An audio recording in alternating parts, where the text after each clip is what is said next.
আড়াই বছরেরও বেশি সময় ধরে যুক্তরাষ্ট্রে অবস্থান করছেন ঢাকাইয়া সিনেমার প্রিয়দর্শিনী মৌসুমী। এর মধ্যে একাধিক তার দেশে ফেরার খবর ছড়ালেও তা বাস্তবে রূপ নেয়নি। অভিনয় নিয়মিত হলেও গত বছর তার অভিনীত সুন্দরী পিস্টাইল শিরোনামের একটি টেলিফিল্ম মুক্তি পায়। এতে সহশিল্পী হিসেবে ছিলেন হাসান জাহাঙ্গীর। টেলিফিল্ম প্রচারের পর সামাজিক যোগাযোগ মাধ্যমে গুঞ্জন ছড়িয়ে পড়ে এই সহশিল্পীকে নাকি বিয়ে করেছেন মৌসুমী।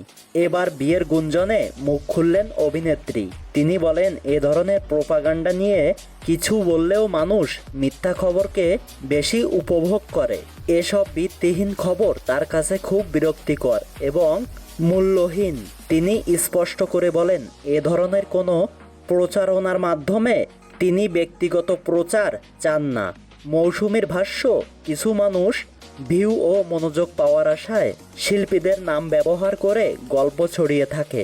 ফেসবুক বা ইউটিউব ভিডিওর মাধ্যমে মিথ্যাকে রংচং মিশিয়ে উপস্থাপন করা হয় যাতে রিচ ও ভিউ বাড়ে। অভিনেত্রীর মতে, আইনের যথাযথ প্রয়োগ ও দৃষ্টান্তমূলক শাস্তি থাকলে এ ধরনের গুজব ছড়ানো কমে যেত। তিনি আরও বলেন, ব্যক্তিগত স্বার্থে ভিউখোর কিছু মানুষ শিল্পীদের ব্যক্তিগত জীবন ক্ষতিগ্রস্ত করছে, যা অত্যন্ত দুঃখজনক।